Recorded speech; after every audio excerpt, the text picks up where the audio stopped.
nha, bị ướt quần rồi. Oh no. Footsteps Alexander.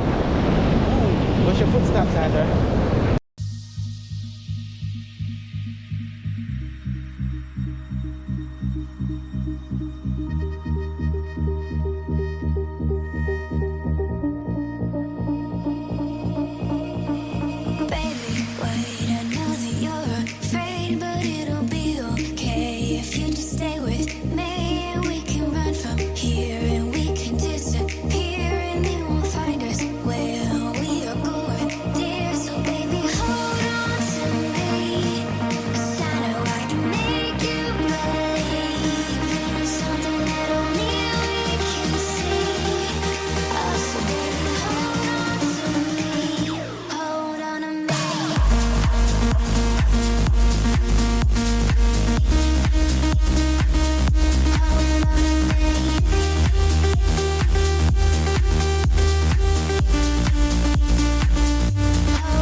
Có những món gì đây?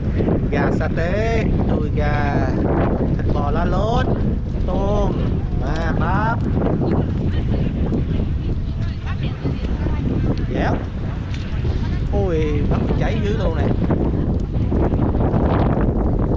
Đây, sao xa xa đâu? Hello. Sao?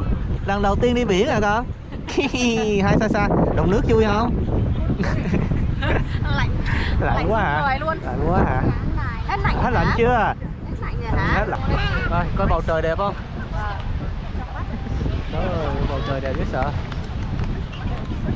Hôm nay thứ ba mà cũng đông dễ sợ. Cuối tuần là không có chỗ luôn á. Đâu bà ngoại đâu? Con hai bà ngoại đi. Hai bà ngoại đi. Sao đi đâu nhỉ? Sao đi đâu? Con đi đâu? Nào, hai sao chơi gì đó? Sao đã mặc vậy lạnh quá? Được, hai áo mà. Hai áo mà, anh cũng hai áo thôi. Nó lạnh lắm, con có hô này không?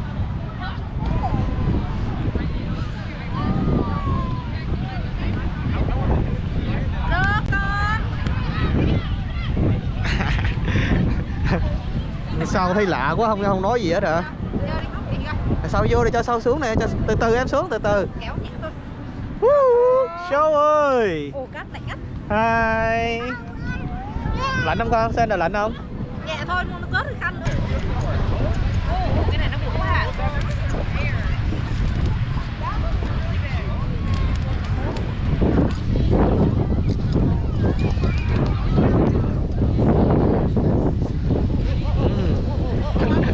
Thịt gà, cái đùi gà chắc không tiếng mới chưa đưa được ai. Cho cái tôm với lại thịt bò thì nhanh. Mát kìa. Accident.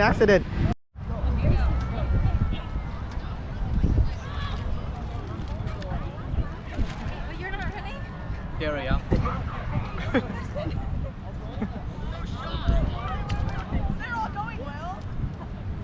Run, Sandra, run!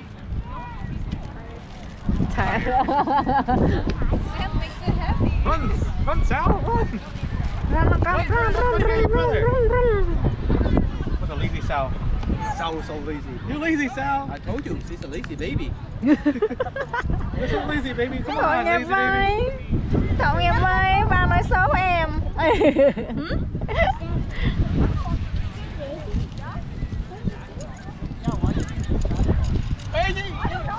Nó cháy. It happens, don't worry. Once it breaks, it happens like that. We shouldn't use this. I'm touching the food with this. Oh, shit, you're right. Wrong one. Start normal.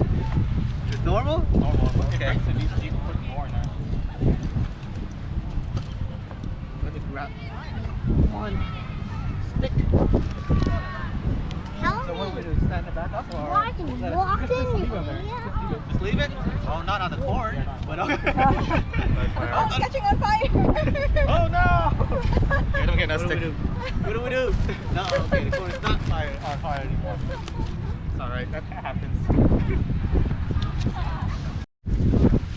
Là sao? Ăn được không? Ngon. Ngon hả? Cái nào thịt nết đó là thịt gà. Sẽ nào cắn miếng không? Kéo, kéo á. Kéo á, kéo. Này ba cẩm này cho rồi. Viên con sau.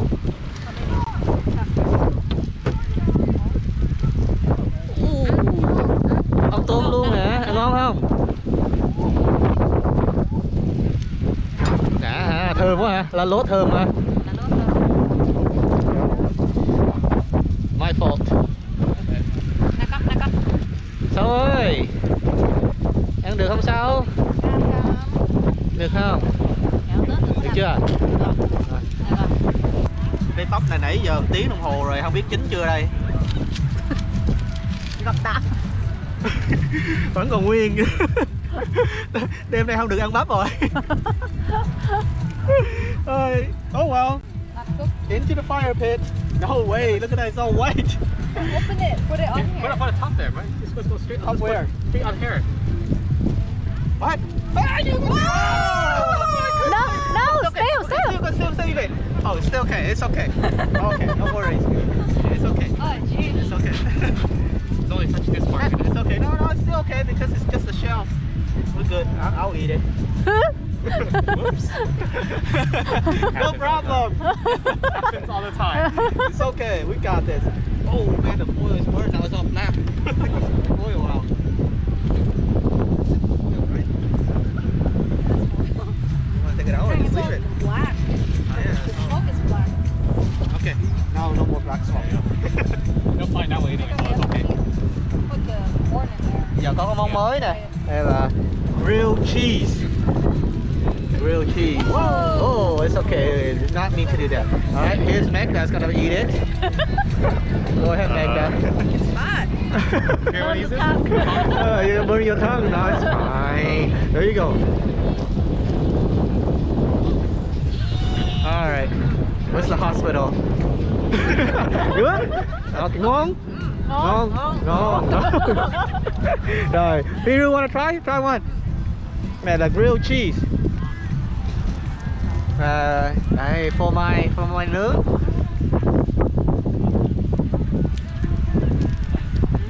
Ngon nữa. Ok. Rồi, cho sau ăn miếng thử xem được ăn cheese này con. Cheese này, mami cho cheese này. Hơi nóng. Sao để sẽ mặc buồn ngủ con. Chơi đó. Nè, sau ăn cheese. Rồi chi nữa con. Ngon. Ngon không? Ngon con. Con Ngon miệng không? kìa, lâu miệng em quá. Ngon đâu, Đây. nó từ gật rồi, ngon. Rồi cho Sander ăn miếng Này, sao là cheese. chi nữa con? Chi nướng.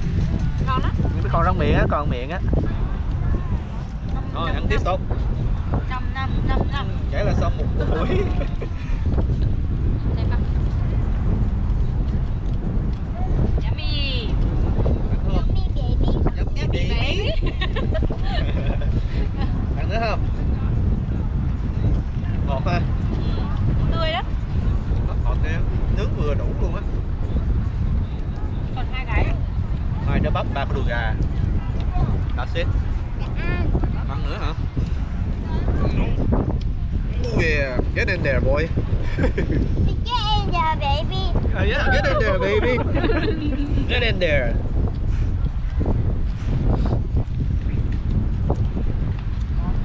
Tôi đứng ngay lắm con. Ấm chân đi, đứng đây ấm chân. Đừng ấm. Đây mami đây, có mami này à? còn. Full moon Sander, full moon. Full moon. Moon.